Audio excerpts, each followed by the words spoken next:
सभी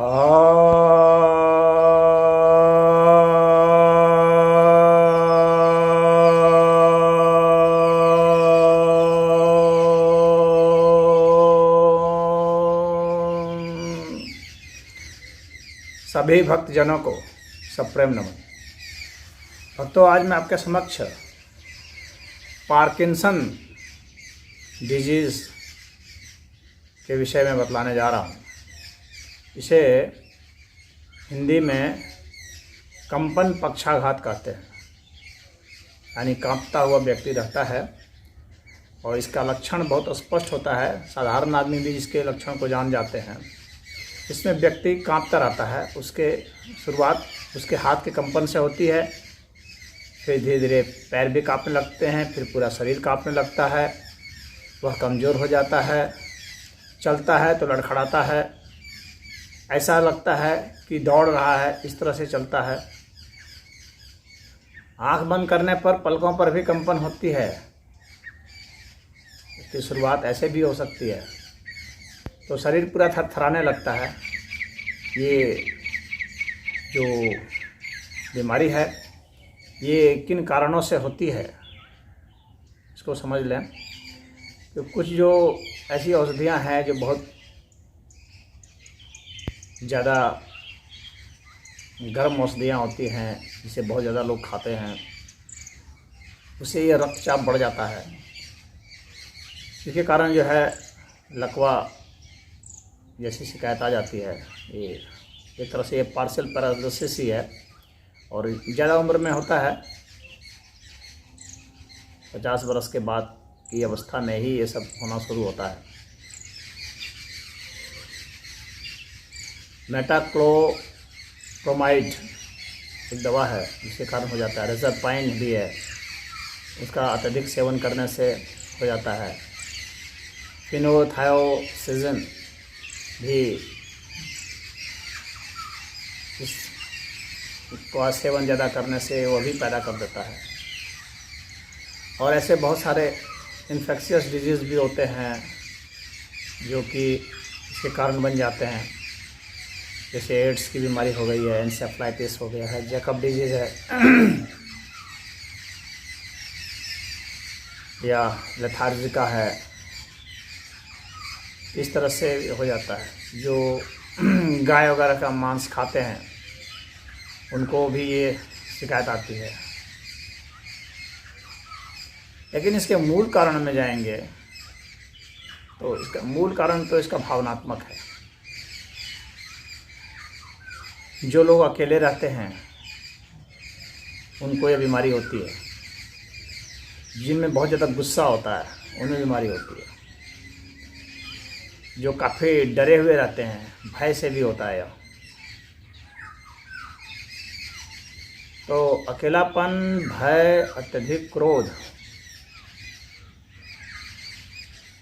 इनको बचना चाहिए। और जो ऐसे होते हैं उनको ये बीमारी हो जाती है। तो अब जो है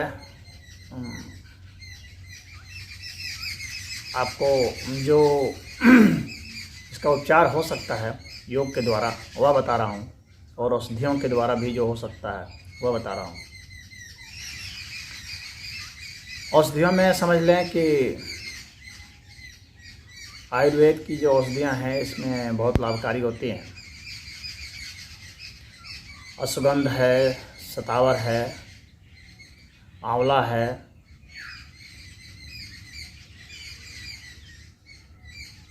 और ब्राह्मी, शंखपुष्पी, अर्जुन की छाल,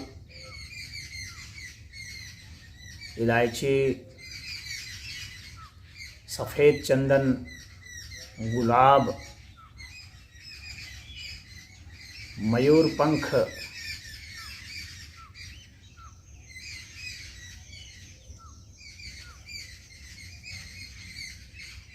गिलोय,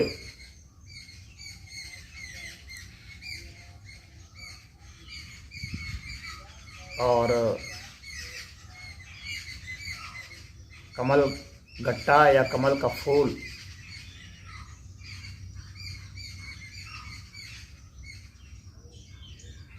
नागरमोथा, खस,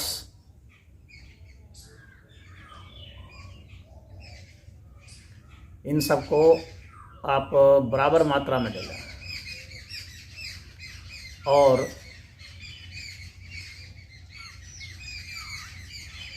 इसमें आप मिश्री डाल दें और वयस्क जो हैं वो एक एक बड़ा चम्मच सुबह शाम खाली पेट, और वयस्कों को ही होता है, बच्चों को तो नहीं होता है, लेकिन अगर थोड़ी सी कम आयु के बच्चे को भी किसी कारण हो जाए तो उसका डोज आधा कर दें, उसको भी दें। साग का सेवन करें, विशेषकर सहजन का और बथुए का, ये बहुत लाभकारी है। सहजन की फली भी खाएं, वह बहुत ही फलदायी होगा। और फलों में सारे फल इसके लिए अच्छे हैं। आप कोई भी फल खाइए, इसमें फ़ायदा करेगा।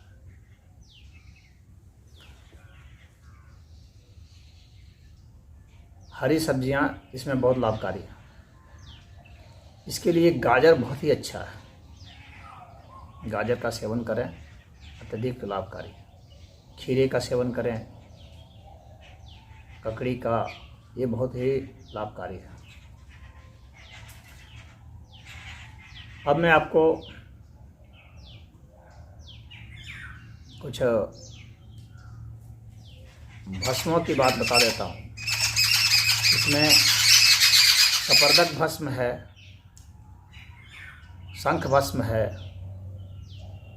चांदी का भस्म है, सोने का भस्म है, या सोने का पानी भी ले सकते हैं।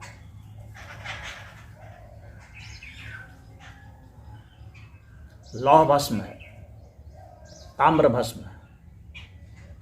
ये सभी भस्म, हालांकि ये सब महंगे हैं, लेकिन जो अफोर्ड कर सकते हैं तो वे इन सभी भस्मों की एक छोटी गोली बना लें। सरसों के दाने भर जितने या मटर के दाने भर जितने,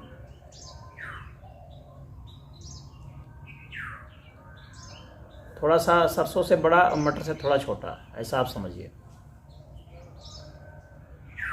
और उसको सुबह शाम सादे जल से सेवन करेंगे। अब इसके बाद मैं आपको परहेज बता रहा हूँ कि अत्यधिक गर्म और मांसाहारी भोजन नहीं लेंगे और अकेले में नहीं रहेंगे और अत्यधिक क्रोध वगैरह नहीं करेंगे। तो क्रोध के लिए जो हमारे वीडियो हैं उसको देखें, कैसे क्रोध से बचा जाता है। इसमें अत्यधिक क्रोधी लोगों को कंपन शुरू हो जाता है। आप सामान्य रूप से भी देखे होंगे, जब व्यक्ति क्रोधित होता है तो कांपने लगता है।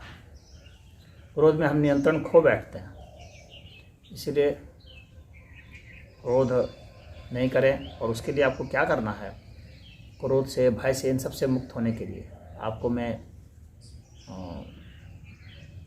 एक साधना बता रहा हूँ।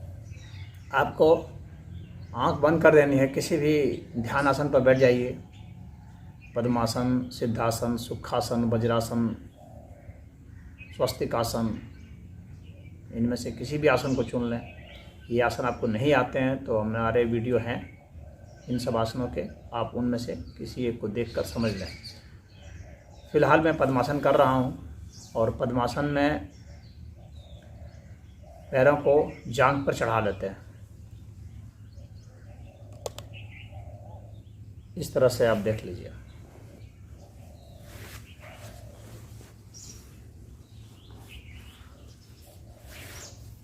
इस तरह से चढ़ा लेते हैं। जो नहीं चढ़ा सकते हैं वे एक पैर को भी चढ़ा करके कर सकते हैं। अर्ध पद्मासन।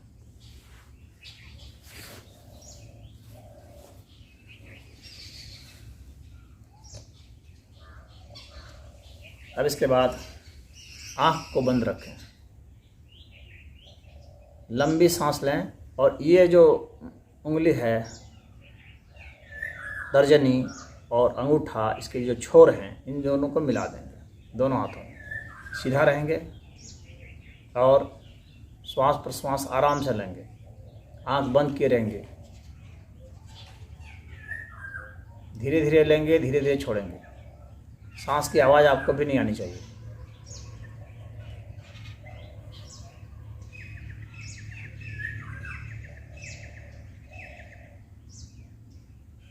डीप जाने दें, जितना सांस धीमा हो और जितना गहरे, तो गहरी सांस और धीमी सांस, ये जो है आपकी प्राथमिकता होनी चाहिए।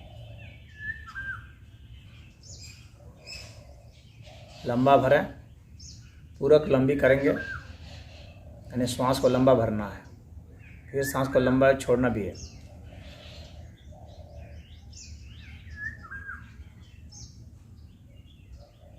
लंबी श्वास प्रश्वास होनी चाहिए, ये ध्यान रहे। और कम से कम आपको इसे 108 बार तक ले जाना है, 108 बार तक। या घड़ी में अगर देखें तो आधे घंटे तक।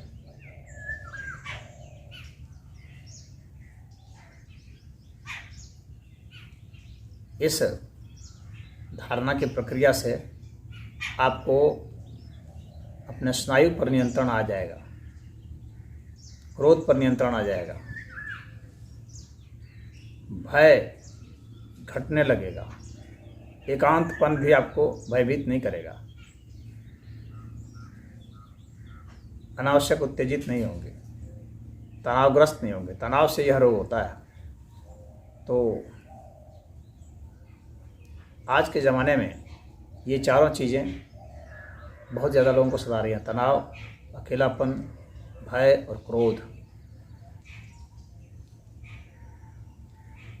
तो इस ध्यान से आप इससे मुक्त हो जाएंगे। अब आपको मैं कुछ प्राणायाम बतला रहा हूँ। बाएं नाक से श्वास भरेंगे, अनुलोम विलोम इसे कहते हैं। बाएं नाक से सांस भरेंगे, दाएं से छोड़ेंगे, दाएं से भरेंगे, बाएं में छोड़ेंगे, लंबी लेंगे, लंबी छोड़ेंगे। ऐसा कि आपको श्वास प्रश्वास की आवाज़ नहीं आनी चाहिए, यानी जब श्वास भरेंगे तो आवाज़ सुनाई नहीं पड़नी चाहिए, छोड़ेंगे तो आवाज़ सुनाई नहीं पड़नी चाहिए। ये दो उंगलियों को कपार पर रख लेंगे।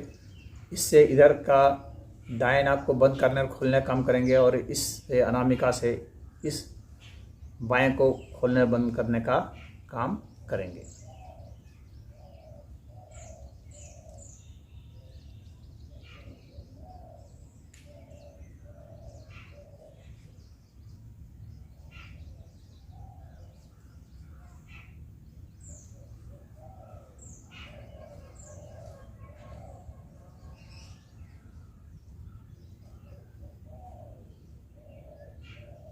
ये एक हुआ। ऐसा आपको 108 बार तक जाना है। और यह जो है, इसे वैराग मुद्रा कहते हैं। आपको इस मुद्रा को ज़्यादा से ज़्यादा समय तक प्रयोग करना है। आप एक आदत से बना लीजिए कि ये दोनों जो है सटे रहेंगे। हो सकता है आपके हाथ कांप रहे हों, लेकिन आपको आदत बनानी है कि ये सटे रहें, भले कांप रहे हैं। आप देखेंगे आपका नियंत्रण धीरे धीरे बढ़ता जा रहा है। आपको अपने वाणी पर, अपने भावनाओं पर नियंत्रण होता जा रहा है। इस मुद्रा का ही आपको अधिकतम अभ्यास करना है, ये समझ लें। दोनों हाथों से हो तो अति उत्तम है, लेकिन कम से कम आपको 10 मिनट तक तो करना ही करना है, प्रतिदिन सुबह और प्रतिदिन शाम को 10-10 मिनट। अब इसके बाद आपको नाड़ी शोधन प्राणायाम करना है, इससे नाड़ियाँ शुद्ध हो जाती हैं। उसमें लंबी सांस भरेंगे और लंबी सांस छोड़ेंगे। पहले बाएं से भरते हैं और बाएं से छोड़ते हैं। लंबी सांस भरेंगे, लंबी छोड़ेंगे, आवाज़ आनी चाहिए श्वास प्रश्वास की।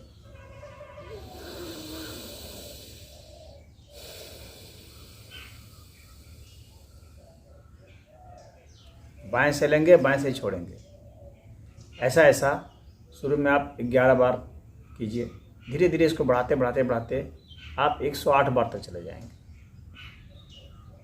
काफ़ी लंबा समय लगेगा, लेकिन आप अपना धीरज खोएंगे नहीं, आप इसको करते जाएंगे। अब इसके बाद आपको 11 बार इसको करेंगे। शुरू में 11 बार से आगे बढ़ाते जाएंगे। प्रतिदिन एक एक एक एक आप बढ़ाते जाइए। 11 से 12, 13, 14, इस तरह से 108 दिन का 108 बार तक का जाने का आप अपना कर लीजिए। 108 बार तक जाना आपका लक्ष्य रहेगा। अब इसी क्रिया को अब दाएं से करेंगे। इसको बंद कर दिए, इधर से किए, इसको खोल दिए, दाएं नाक को, दाएं नाक से सांस भरेंगे, दाएं नाक से सांस छोड़ेंगे, लंबी लेंगे, लंबी छोड़ेंगे।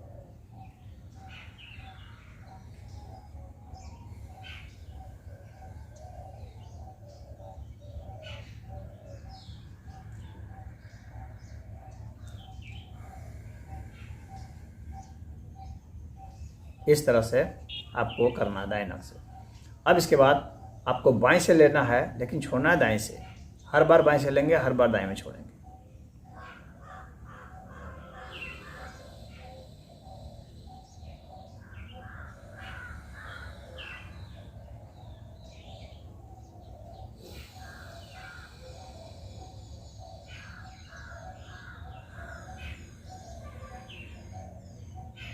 ऐसा ऐसा 108 बार तक जाना है, लेकिन शुरुआत में 11 बार। अब इसके बाद इस क्रिया को पलट देंगे। हर बार दाएं से लेंगे, हर बार बाएं में छोड़ेंगे।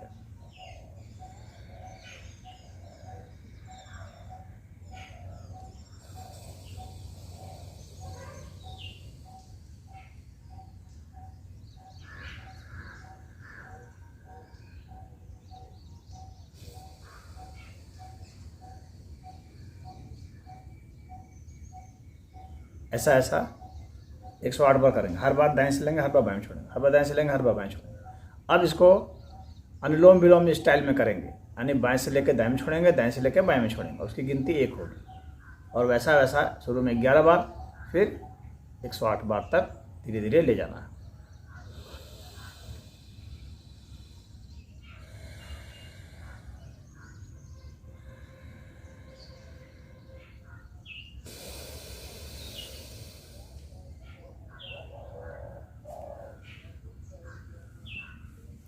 एक चीज़ और ध्यान रखेंगे कि कुछ लोग जो वृद्ध हैं, देखा देखी वो कपालभाति प्राणायाम करते हैं। मैं परहेज के रूप में बता रहा हूँ। कपालभाति प्राणायाम, भस्त्रिका प्राणायाम ऐसे लोगों को नहीं करना है, क्योंकि उससे आपकी उष्णता बढ़ेगी, आपका कंपन और बढ़ जाएगा, ब्लड प्रेशर आपका और बढ़ जाएगा। तो देखा देखी कि रामदेव महाराज बतला रहे हैं तो आपने करना शुरू कर दिया, तो आप फंस जाएंगे विपत्ति में। बहुत लोग ऐसे फंसे हुए हैं, मैं जानता हूँ, और बहुत देर तक करते हैं। जो ज़्यादा आप करेंगे कपालभाति, भस्त्रिका या आदित्य प्राणायाम, तो आप बुरी तरह फंस जाएंगे। तो उसका परहेज आपको करना है। अब इसके बाद आपको करना है भ्रामरी प्राणायाम। और ये जान लीजिए, सिर्फ योग से भी आप इसे ठीक कर सकते हैं, बिना औषधियों के भी।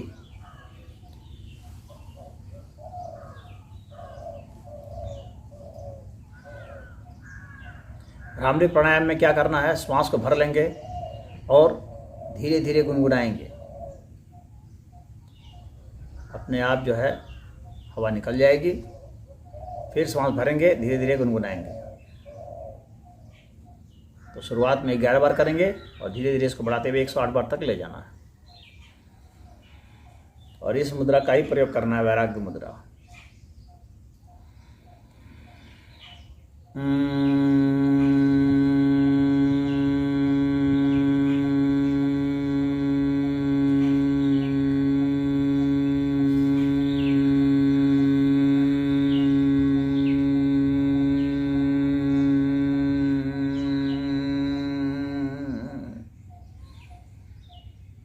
इस तरह से एक बार मैंने आपको करके दिखाया।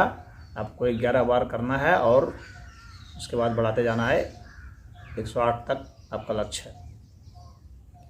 अब इसके बाद प्रणव प्राणायाम करेंगे, जिसे ओंकार प्राणायाम भी कहते हैं। श्वास भरेंगे और अ उ म, इन 3 मात्राओं का उच्चारण करना है। और जो म है वह बड़ा होना चाहिए इनसे, अ और उ से बड़ा होना चाहिए। और ये निरंतर होना चाहिए, लगातार होना चाहिए, रुक रुक करके नहीं करना है, लगातार करना है।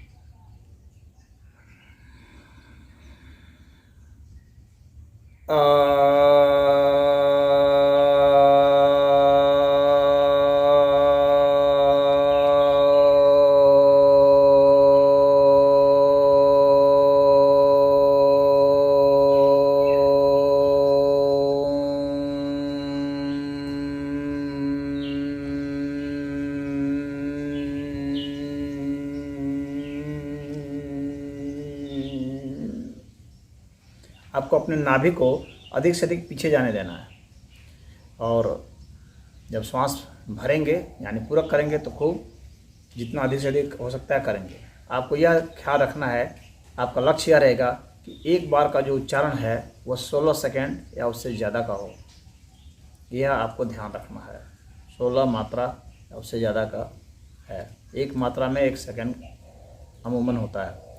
और इससे भी आप 11 बार शुरू में करेंगे और धीरे धीरे बढ़ाते हुए 108 बार तक आप जाएंगे। जिस दिन आप 108 बार तक पहुंच जाएंगे हर चीज़ में जितना मैंने बताया, उस दिन आपका यह निश्चित ही ठीक हो जाएगा। आप इसे गारंटी समझ लीजिए। अब इसके बाद आपको शीतली प्राणायाम बतला रहा हूँ। यह भी इसके लिए बहुत अच्छा है। जीभ को बाहर निकाल लेंगे थोड़ा सा और उसी से श्वास भरेंगे और जीभ को थोड़ा सा गोल कर लेंगे। इसी से श्वास भरेंगे आराम से, धीरे धीरे।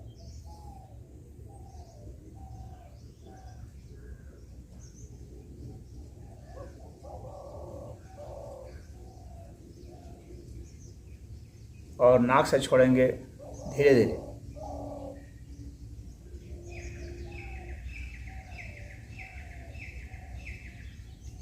जीभ से भरेंगे धीरे धीरे।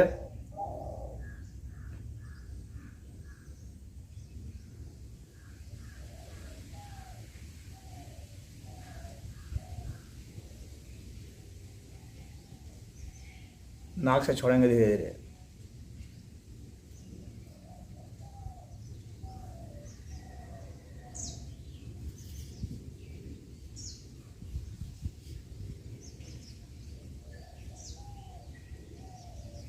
अब आपको मैं बताता हूँ, इसकी जो शुरुआत होती है उसमें हाथ में, चूँकि हाथ से शुरुआत होती है, उंगलियों से हाथ में कंपन शुरू हो जाता है। उस समय ही अगर आप सचेत हो जाएंगे तो बहुत अच्छा रहेगा। हालांकि जिनका बहुत ज़्यादा काँप रहा है तो उनको थोड़ी देरी होगी और देर से छूटेगा, लेकिन छूट अवश्य जाएगा। अब आपको मैं कुछ और प्राणायाम बताता हूँ। आपको क्या करना है कि श्वास को भर लेना है, जितना भर सकते हैं। भरने के बाद आपको श्वास को रोक लेना है, यानी कुंभक कर लेना है।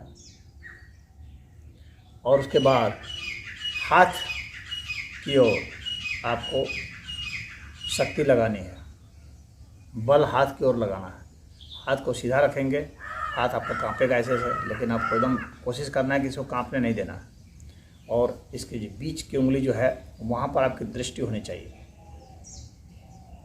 और सांस को रोक करके पूरा बल लगाएंगे उस उंगली की ओर।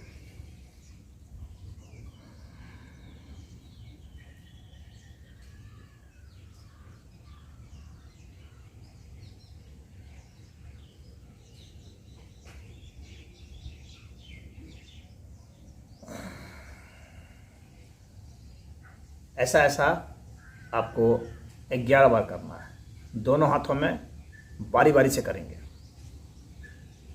और दृष्टि वहीं पर जमी रहनी चाहिए। इसमें दृष्टि का बहुत महत्व होता है कि जो हमारी दृष्टि है वह हमें एकाग्रचित करती है। और एकाग्रचित अवस्था में जब कमी आती है तो ये हाथ ज़्यादा कांपता है। तो दृष्टि आपकी एकदम सीधी होनी चाहिए, एक जगह आप टिकाने की आपकी आदत होनी चाहिए। तो आप इसके लिए त्राटक भी कर सकते हैं। रात्रि को चंद्रमा पर देखें या तारे पर देखें, किसी एक बिंदु को देखें, घर में कोई बिंदु बना लें, या श्वास प्रश्वास को। सबसे अच्छा श्वास प्रश्वास ही है। आराम से सांस लेना है, आराम से सांस छोड़ना है, कोई इसमें प्रयास नहीं है। सिर्फ आपकी नज़र जो है श्वास प्रश्वास पर रहेगी, यानी हर सांस आपके होश में हो। ऐसा नहीं हो कि कोई सांस आपकी आज आ जाए चली जाए, आपको पता भी नहीं चले, ऐसा ना हो। इस तरह से आपको उसको होश में होते हुए श्वास प्रश्वास पर आपको ध्यान देना है।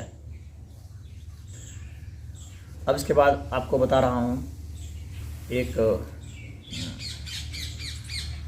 आसन जो इसमें सबसे लाभकारी है, जो अभी मैंने बताया, पद्मासन। इसी आसन को आपको सिद्ध करना है। यानी इस आसन में आपको 2 घंटे तक बैठने की शक्ति चाहिए स्थिर भाव से। और सीधा इसको हाथ को रखेंगे, इस तरह से चढ़ाया हुआ है, और इस तरह से सीधा रखेंगे, सीधा देखेंगे, श्वास प्रश्वास पर ध्यान। आराम से श्वास प्रश्वास आने जानी चाहिए, बिना किसी तनाव के, रिलैक्स होकर के। हर श्वास प्रश्वास आपके होश में होना चाहिए।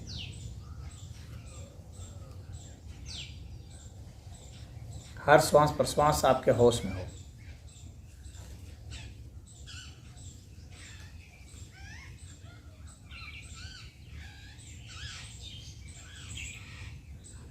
जो पद्मासन नहीं लगा सकते हैं, सुखासन में भी कर सकते हैं, या किसी ध्यान आसन में, वज्रासन में भी कर सकते हैं, स्वस्तिक आसन में भी कर सकते हैं। तो इस आसन को, लेकिन सबसे ज़्यादा जो लाभकारी है वही यही है, पद्मासन और सिद्धासन। सिद्धासन में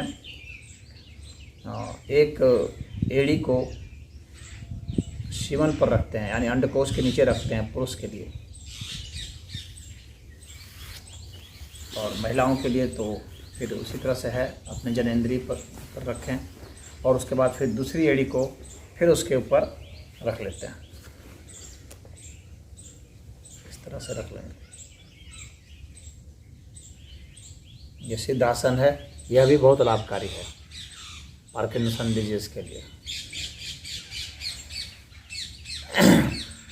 अब एक मुद्रा बतला रहा हूँ, शांभवी मुद्रा। हमारे शांभवी मुद्रा का भी वीडियो बना हुआ है, आप उसमें जब भी जाकर देख सकते हैं, लेकिन यहाँ मैं संक्षेप में बता रहा हूँ आपको। और शांभवी मुद्रा का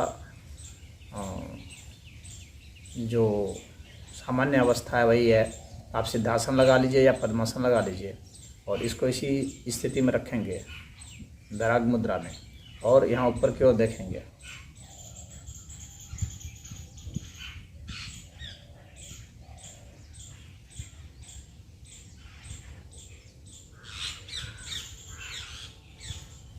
आपको ऊपर की ओर देखना है, और जितनी देर तक आप देख सकते हैं, 1 मिनट, 1.5 मिनट, 2 मिनट, इस तरह से अभ्यास करते करते आपको 15 मिनट तक की अवस्था तक में चले जाना है। और पलक आपकी गिरनी नहीं चाहिए, पलक एकदम आपकी एकदम टिकी हुई होनी चाहिए। अगर पलक गिरती है तो थोड़ा रेस्ट होने दें, और रेस्ट होने के बाद पुनः फिर जो है आप ऊपर की ओर देखें। इस तरह से अभ्यास आपको बढ़ाते रहना है। तो ये शांभवी मुद्रा आपके लिए बहुत लाभकारी है। अब इसके बाद मैं आपको बता रहा हूँ आसन कुछ। तो एक आसन जो सबसे सरल आसन है वो आपको यह करना है, ग्रीव चक्रासन करना है। ये इसके लिए बहुत लाभकारी है। आपको गर्दन को घुमाना है गोल गोल, आराम से, जल्दी जल्दी नहीं घुमाएंगे, आराम से घुमाएंगे। जितना पीछे ले जा सकते हैं, जितना आगे ले जा सकते हैं, सटाते हुए, जितना इधर ले जा सकते हैं, जितना इधर ले जा सकते हैं।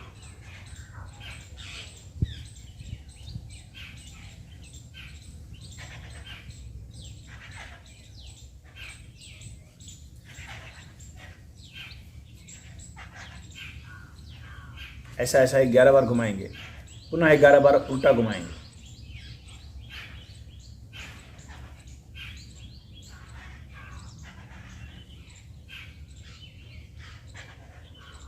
इस तरह से 11 बार फिर उल्टा घुमाएंगे। अब इसके बाद आपको बता रहा हूँ कि आपको खड़ा होकर के हाथों को घुमाना है बहुत स्पीड से। हस्त चक्रासन को कहते हैं। बहुत तेज़ी से आप हाथ को घुमाएंगे और शुरुआत में धीमे धीमे, बाद में इसकी स्पीड बढ़ा देंगे। तेज़ी से घुमाना है ऐसे, फिर घुमाना है उल्टा, फिर घुमाना है एक हाथ को सीधा, एक हाथ को उल्टा। अब आपको करके दिखाता हूँ मैं।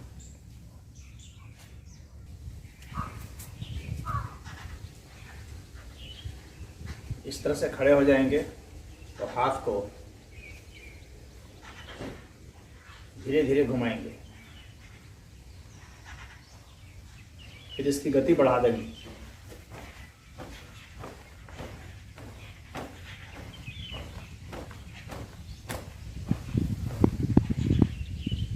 जब यहाँ दर्द करने लगे हाथ के छोर पर, तब आप समझेंगे कि आपका हाथ सही हो रहा है। अब इसको उल्टा घुमाएंगे, जैसे बॉलिंग करते हैं उस तरह से।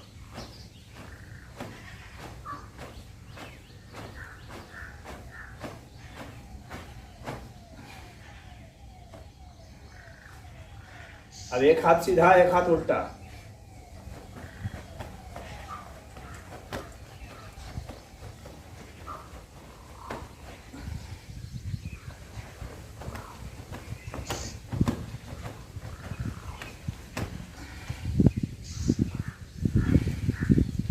इनका एक हाथ सीधा, एक हाथ उल्टा नहीं घूमता है।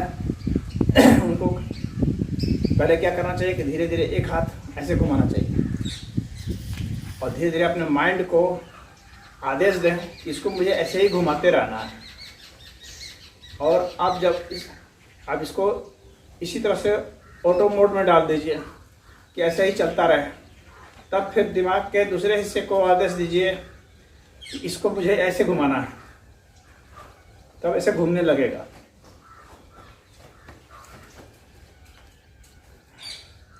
जिनका पूरा नहीं घूमता है वो एक एक हाथ को घुमाएंगे बारी बारी से, इस तरह से घुमाएंगे। तो इसे करें, यह बहुत ही लाभकारी है।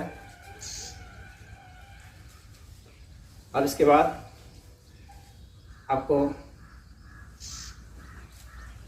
पाद चक्रासन करना है। पैरों को घुमाएंगे गोल गोल। इसके लिए लेट जाएंगे,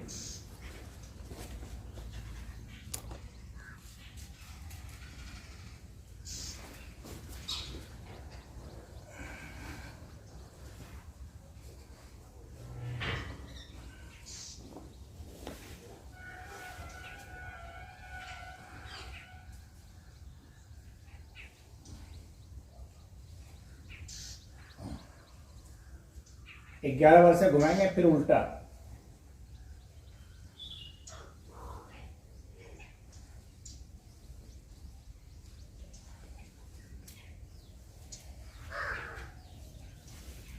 फिर साइकिल की तरह चलाएंगे पैर के, जैसे साइकिल चलाते हैं, सीधा फिर उल्टा।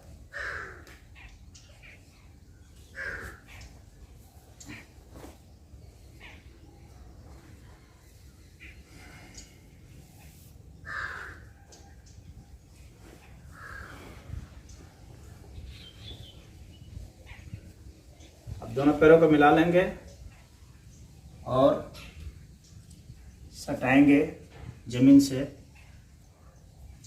हाथ को घुटना सीधा रहे, 3 मिनट तक रहेंगे ऐसा।